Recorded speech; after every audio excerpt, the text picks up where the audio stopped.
Doctor Sheikh से request करूंगा कि कृपया हमें अपने बारे में थोड़ा बताएं और अपने विचार रखें। अल्लाह रब्बुल इज्जत की बहुत ज्यादा शुक्रगुजार हूँ कि उसने मुझे इतनी इज्जत दी और इस मकाम तक पहुंचाया कि मैं अपनी लाइफ के जो फैक्ट्स हैं, जो जर्नी में आपके साथ शेयर कर सकूं। मैं बहुत ज्यादा शुक्रगुजार हूँ भारत विकास परिषद की प्रेसिडेंट सुनील शाह की, और उससे ज्यादा शुक्रगुजार हूँ यहाँ पे हमारे प्यारे डॉक्टर अनिल मुरारका सर की, जिनके सपोर्ट की वजह से हम बहुत सारी जगह पे जाते हैं और लोगों को मोटिवेट करते हैं। और जितना डॉक्टर अनिल मुरारका सर एक डिसेबिलिटी को लेकर जितना कंसर्न है, उतना मैंने किसी को नहीं देखा। तो I really thankful for him for that. 2008 मैंने अपना 10th क्लियर किया था। मैंने टॉप किया था पूरे जोगेश्वरी में विद 92.15% लेकर, और मेरा ख्वाब था कि मैं डॉक्टर बनूं और लोगों को सर्व करूं। मैं मिडिल क्लास से ताल्लुक रखती हूं। मेरे जो अब्बू हैं वो वेजिटेबल वेंडर हैं, तो हमारे घर पे बहुत फाइनेंशियली प्रॉब्लम थी। तो मेरा बस एक ख्वाब था कि मैं डॉक्टर बनूं, लोगों की हेल्प करूं, और उसके लिए मैंने साइंस में एडमिशन लिया। देन 11 साइंस जब मैंने एडमिशन लिया, मेरा कॉलेज बैंड्रा में था और मेरा घर जोगेश्वरी में। मैं रोज लोकल ट्रेन से ट्रैवल करती थी Jogeshwari to Bandra. 7 October 2008 that was the day जब मैं कॉलेज से घर वापस आ रही थी। मेरे सेमेस्टर चल रहे थे उस वक्त, और सुबह 10 बजे का वक्त था। 10 बजे आप सब लोग मुंबई से बिलोंग करते हैं, सबको पता है लोकल ट्रेन में बहुत रश आर होता है। वो ट्रेन जब अंधेरी से निकली, मैं अपनी सीट से उठी और मुझे नेक्स्ट स्टेशन मेरा जोगेश्वरी था, मुझे वहां उतरना था।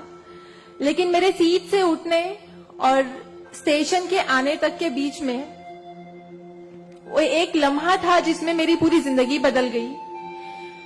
मैं जब सीट से उठी, उसके नेक्स्ट मोमेंट मैंने अपने आप को ट्रेन की पटरियों के नीचे पाया, और जब मेरी आंखें खुली तो वही ट्रेन जिसमें मैं ट्रैवल कर रही थी वो मेरी आंखों के ऊपर से बहुत तेजी से गुजर रही थी। एक लम्हे को लगा कि मैं कोई ख्वाब देख रही हूं, लेकिन जब ट्रेन पूरी तरह से मेरे पैरों से गुजर गई, मैं वहां हेल्पलेस थी। और जब बहुत दूर जाके किसी ने चेन रोकी, वो ट्रेन रुकी, और उस ट्रेन को रुकता हुआ देखकर मुझे एहसास हुआ कि मैं कोई ख्वाब नहीं देख रही हूं, मैं सच में ट्रेन से गिर चुकी हूं, और मैंने अपनी दोनों टांगे उस ट्रेन के पहियों के नीचे आ गई है जिसमें मैं ट्रैवल कर रही हूं। वो पूरी 12 डब्बे की ट्रेन मेरे पहियों से गुजर गई, किसी ने चेन रोकने की हिम्मत नहीं की। और मैं जब वहां गिरी तो लोगों ने मुझे देखा, और 10-15 मिनट बाद काफी लोग आए, मेरे आसपास खड़े हो गए। मेरे पास सेलफोन नहीं था। मैंने अपनी बैग से उस वक्त डायरी निकाली, मैंने लोगों को फरियाद की, बहुत रिक्वेस्ट की, बहुत रोया वहां पर कि मेरे घर पे एक फोन कॉल करके बता दो कि मैं यहाँ पे हेल्पलेस पड़ी हूँ विथ हेवी ब्लीडिंग, मेरे बचने की कोई चांस नहीं है। एटलीस्ट मेरे घर वालों को पता होना चाहिए कि मैं यहाँ पे इस हालत में हूँ, मुझे लावारिस लाश बन के नहीं मरना है।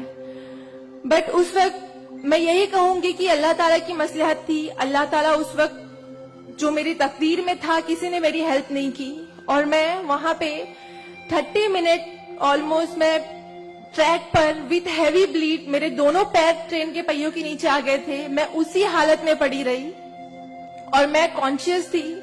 मैं बस लोगों के सामने रो रही थी कि मुझे कोई पानी पिला दो, कोई घर वालों को कॉल कर दो, लेकिन किसी ने हेल्प नहीं की। And after 30 minute I got railway help. Then मुझे गवर्नमेंट हॉस्पिटल लेकर जाते हैं, वहां पर भी कुछ ओटी स्ट्राइक होता है, मुझे फौरी ट्रीटमेंट नहीं मिलता है। एंड देन मेरा एक्सीडेंट सुबह 11 बजे होता है, और मुझे 6 बजे जब मेरी फैमिली प्राइवेट हॉस्पिटल लेकर जाती है, then I got treatment. And उसके बाद 16 साल की थी मैं जब मेरे साथ ये एक्सीडेंट हुआ।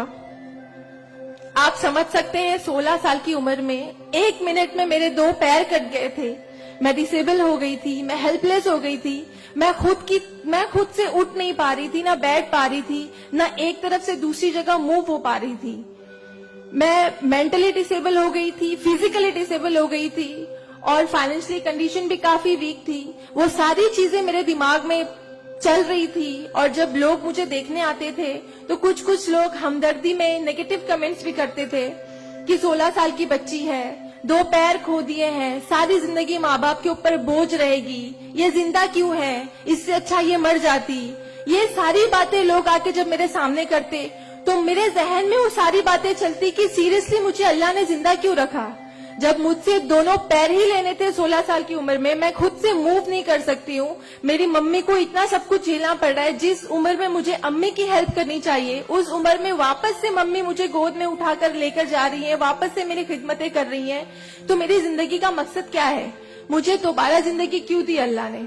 मैं बहुत शिकायतें करती थी अल्लाह से, मैं बहुत रोती थी, लेकिन उस मुश्किल वक्त में मेरे कॉलेज, मेरे स्कूल टीचर्स और बहुत से ऐसे नेक बंदे भी थे जिन्होंने मुझे हौसला दिया। उनमें सबसे पहले मेरी फैमिली आती है, मेरी बड़ी सिस्टर की फैमिली आती है। मेरी मम्मी ने मुझे एक जुमला कहा जो जिंदगी भर और मैं हर फंक्शन में बोलती हूँ, वो कि बेटा तुम रो मत, तुम्हारे साथ आज जो ये हादसा हुआ है, अल्लाह ने तुमसे सिर्फ 2 पैर लिए हैं, तुम्हारे पास तुम्हारा दिमाग है, तुम इतनी फास्ट ट्रेन से गिरी हो, तुम्हारे सर पे चोट लग सकती थी, तुम्हारी जान जा सकती थी, लेकिन अल्लाह ने सिर्फ तुमसे 2 मामूली पैर लिए हैं। क्या पता फ्यूचर में तुम्हारे लिए बहुत कुछ रखा हो। तब मुझे बातें उनकी समझ नहीं आती थी, लेकिन अल्हम्दुलिल्लाह अल्लाह का लाख लाख शुक्र है कि आज इस मौके पर जब लोग मुझे एज अ इंस्पिरेशन समझते हैं, एक आइडियल करते हैं, तो मुझे समझ में आता है कि मेरी अम्मी सच बोलती थी कि हौसला रखो, सिर्फ 2 टांगे गई है। आज मैं जब अपने प्रोस्थेटिक लेग से चलती हूँ तो लोगों को पता नहीं चलता कि मेरे पास 2 पैर नहीं है, मेरा एक पैर थाइस के पास से नहीं है, दूसरा नी के पास से नहीं है, बट लोगों को ये अंदाजा नहीं होता है। तो बस मेरी अम्मी ने जो एक बात कहा था कि अल्लाह पे यकीन रखो बच्चा, तुम्हारे साथ जो हो रहा है और जो होगा वो सब अल्लाह ने प्लान किया हुआ है, तुम बस हिम्मत मत हारो कभी भी, और बस डटे रहो अपने जुनून के पीछे कि तुम्हें डॉक्टर बनना है। तुम्हारी 2 टांगे नहीं तो क्या हुआ, तुम्हारे पास दिमाग है, तुम ज़हीन हो, तुम आगे बढ़ो। और क्या पता तुम आगे लोगों को आइडियलाइज कर, लोग तुम्हें आइडियलाइज करें इस चीज को लेके। मेरे doctor Sanjay Kantharia, orthopaedic surgeon, उन्होंने सबसे ज्यादा सपोर्ट किया इस बात को लेकर कि तू डॉक्टर बन। मैंने अपनी जीने की उम्मीद छोड़ दी थी, डॉक्टर बनने की उम्मीद छोड़ दी थी, लेकिन जब उन्होंने मुझे बताया कि तुम डॉक्टर बन सकती हो, तुम बनो, देन मैंने प्रिपरेशन स्टार्ट की। सीईटी कॉमन एंट्रेंस टेस्ट होता है to getting in admission in medical college, मैंने वो क्रैक किया। I got 3rd rank all over Maharashtra in PH quota. And after that मुझे बहुत खुशी हुई कि मैंने 3rd रैंक क्लियर किया है। Now I got admission, I will get admission in MBBS.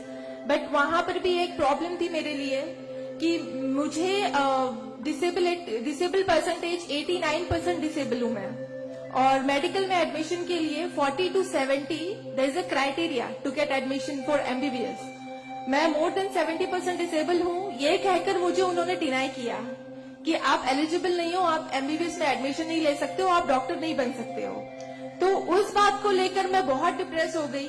Then मैंने वापस अपने डॉक्टर से हेल्प मांगी, उन्होंने मुझे एक मशवरा दिया कि आप हाईकोर्ट जाओ, बॉम्बे हाईकोर्ट, और जिस बात के लिए एक नॉर्मल स्टूडेंट को सिर्फ पढ़ाई करनी होती है, अच्छा रैंक लाना होता है, मुझे उस चीज के लिए मैंने वो किया, लेकिन उसके बाद भी मुझे बॉम्बे हाईकोर्ट जाना पड़ा।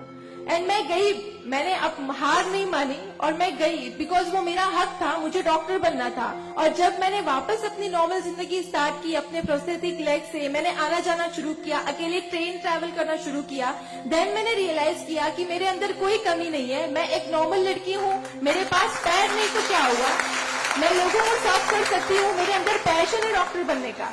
तो मैंने वो बस अल्लाह पे यकीन रखा और मैंने ये सोचा कि अगर अल्लाह ने मेरी किस्मत में रखा है डॉक्टर बनना तो मैं जरूर कोर्ट में फाइट करूंगी। एंड देन मैं बॉम्बे हाई कोर्ट गई इन 2011 और वहां पे मेरा केस डॉक्टर मोहित शाह, चीफ जस्टिस मोहित शाह ने देखा, उन्होंने मुझे ऑब्जर्व किया, मेरे प्रीवियस स्टडी रिकॉर्ड्स देखे, वो सारी चीजें देख के, और उन्होंने जब मेरा पैशन देखा डॉक्टर बनने का, सर्व करने का, देन उन्होंने मेरे फेवर में फैसला दिया। एंड 2011 अल्लाह का लाख लाख शुक्र है कि मुझे इंडिया के टॉप मोस्ट कॉलेज में एडमिशन मिला, which is Saint Xavier's medical college and KM hospital. Then 2011 में मैंने अपना एमबीबीएस में एडमिशन लिया वो जर्नी बहुत आसान नहीं थी मेरे लिए, क्योंकि मेरे पास दो पैर नहीं है। और जब मेरी काउंसलिंग चल रही थी एडमिशन को लेकर, तो काफी जो डॉक्टर्स का पैनल था उन्होंने मुझे बहुत कुछ हकीकत बताई थी कि आपके लिए डॉक्टर फील्ड आसान नहीं है, इसमें पढ़ाई करना 5.5 साल, आपको एक ओपीडी से दूसरी ओपीडी जाना होगा। और तब मैं 2 क्रचेस यूज करती थी मेरे लिए। तो आपके लिए बिल्कुल भी आसान नहीं है, आप हार जाओगे, 1 साल पढ़ोगे, दूसरे साल आप डिनाई कर दोगे, एडमिशन नहीं लोगे, आप गिव अप कर लोगे। लेकिन बस मैंने दिल में ठान लिया था कि मुझे इन्हें गलत साबित करना है और मुझे लोगों को प्रूव करके दिखाना है कि एक लड़की जो 89% डिसेबल है, जिसे लोग ये कहकर सुनाते थे कि सारी जिंदगी माँ बाप के ऊपर बोझ पर बनी रहेगी, उन्हें प्रूव करना है कि मैं डॉक्टर बन के लोगों को सर्व कर सकती हूँ। और जो मेरे दूसरे डिसेबल भाई बहन हैं, उन्हें भी शो करना है कि after disability, after accident, post accident जो लाइफ होती है वो आप नॉर्मल गुजार सकते हो अपने हौसले की बनिस्बत। तो मैं बस 5.5 साल मैंने बहुत कोशिश की, बहुत दर्द सहे, लेकिन मैंने अल्हम्दुलिल्लाह 2016 में फर्स्ट क्लास से मैंने अपना एमबीबीएस क्लियर किया। और इस बात को देखते हुए मुझे बहुत खुशी होती है, इस बात को बहुत प्राउड मोमेंट था मेरे लिए कि इन 2016 ऑन वुमेन्स डे 8 मार्च मुझे बॉम्बे हाई कोर्ट में फेलिसिटेट किया गया, जो एक हिस्टोरिक मोमेंट था वहां पर कि आउटसाइड से किसी को उन्होंने फेलिसिटेट किया। देन उसके बाद मुझे काफी कॉल्स आए एज अ मोटिवेशनल स्पीकर, मुझे काफी अवार्ड्स मिले। और तब मैंने सोचा कि मेरी जर्नी सिर्फ एमबीबीएस तक नहीं है, मुझे लोगों को और प्रूव करना है कि 89% डिसेबल होके अगर मैं एमबीबीएस कर सकती हूँ तो मुझे मेडिकल फील्ड की हायर डिग्री अचीव करनी है, which is MD, medicine in doctor in medicine. Then मैंने उसके लिए भी कॉमन एंट्रेंस टेस्ट दिया and again I got third rank in all over Maharashtra. और यहाँ पर भी देन अगेन उन्होंने प्रॉब्लम क्रिएट की मेरे लिए। After completing my MBBS with flying colours, उन्होंने वापस मेरा मेडिकल एडमिशन डिनाई किया कि आप नहीं कर सकते हो because you are 89% disable. Then मुझे एक बहुत हम्बल इंसान मिले, member of parliament Kirit Somaiya sir. उन्होंने फौरन से मेरी एप्लीकेशन सेंट्रल हेल्थ मिनिस्टर के पास लेकर गए और वहां से विद इन 2 डेज ये जो क्राइटेरिया है 40 to 70% डिसेबिलिटी का मेडिकल में एडमिशन के लिए, this is a 20 years old clause, और विद इन 2 डेज ये क्लॉज चेंज करवाया उन्होंने बिकॉज ऑफ माई एप्लीकेशन। वो क्लॉज चेंज होके बस ये है कि मिनिमम 40% क्राइटेरिया है और मोर देन 70% जो भी डिसेबल हैगा they will get admission in medical field. तो मेरी जो जर्नी थी यहाँ तक की, और उसके बाद मैंने रिसेंटली 2019 में मैंने एमडी में एडमिशन लिया और with same college Seth GS medical college in KM hospital, और मैं अभी रिसेंटली फर्स्ट ईयर रेसिडेंट हूँ एमडी पैथोलॉजी में। मेरी जो यहाँ तक की जर्नी है मैंने बहुत अच्छे से तो नहीं बताया आपको, लेकिन बहुत सारी बातें मिस है इसमें बिकॉज मेरे पास टाइम नहीं है, आप लोगों को भी लेट हो रहा है। लेकिन ये सारी जो मेरी जर्नी है ये सब बताने का मकसद यही है आप लोगों को कि जिंदगी में देखो चाहे कुछ भी प्रॉब्लम आए, बिकॉज मेरी लाइफ में मुझे लगता है कि सारी प्रॉब्लम्स थी, फाइनेंशियल प्रॉब्लम्स थी, फिजिकल प्रॉब्लम थी, मेंटल प्रॉब्लम थी, सारे ऑड्स थी मेरी लाइफ में। लेकिन मैंने बस 2 चीजें ध्यान में रखी। एक तो मेरी अम्मी की बात की अल्लाह पर यकीन रखो, अल्लाह अपने बंदों से 70 माओं से ज्यादा प्यार करता है। एक माँ हमारी छोटे से दर्द को बर्दाश्त नहीं कर सकती, वो तो 70 माओं से ज्यादा प्यार करता है, तो हमें दर्द में कैसे रख सकता है वो? तो उसने जरूर कुछ अच्छा रखा है हमारे लिए। अगर छोटी सी प्रॉब्लम आई जिंदगी में तो उससे हार नहीं मानो, उससे लड़ना सीखो, हमेशा अपना हौसला जिंदा रखो, बिकॉज आपके पास अगर हौसला है तो आपकी लिए जिंदगी जीने की उमंग रहेगी, बिकॉज बगैर हौसले के कोई जिंदगी नहीं जी सकता। तो आप लोग प्लीज अगर छोटी से छोटी प्रॉब्लम भी आए, कोई भी परेशानी आए, आप लोग लड़ना सीखिए और जिंदगी जीना सीखिए। बिकॉज मेरे एक्सीडेंट के बाद मुझे लगा मैं इतनी सारी कोशिशें नहीं करती तो मैं आज यहाँ पर खड़ी होके एज अ डॉक्टर आप लोगों से इंटरेक्ट नहीं हो रही होती। तो बस कभी भी हार मत मानिए। और ये एक शेर है आप सबके लिए, हौसले की तुरकश में कोशिश का वो तीर जिंदा रख। तरकश मतलब जिसमें तीर रखते हैं। हौसले की तरकश में कोशिश का वो तीर जिंदा रख, हार चाहे जिंदगी में सब कुछ, हार जा चाहे जिंदगी में सब कुछ, मगर फिर भी जीतने की उम्मीद जिंदा रख। Thank you so much, thank you all of you, मुझे इतने अच्छे से सुनने के लिए। और मैं बहुत ज्यादा थैंकफुल हूँ डॉक्टर अनिल सर की और भारत विकास परिषद की कि उन्होंने मुझे इतना सुनहरा मौका दिया आप लोगों से इंटरैक्ट का। Thank you. धन्यवाद।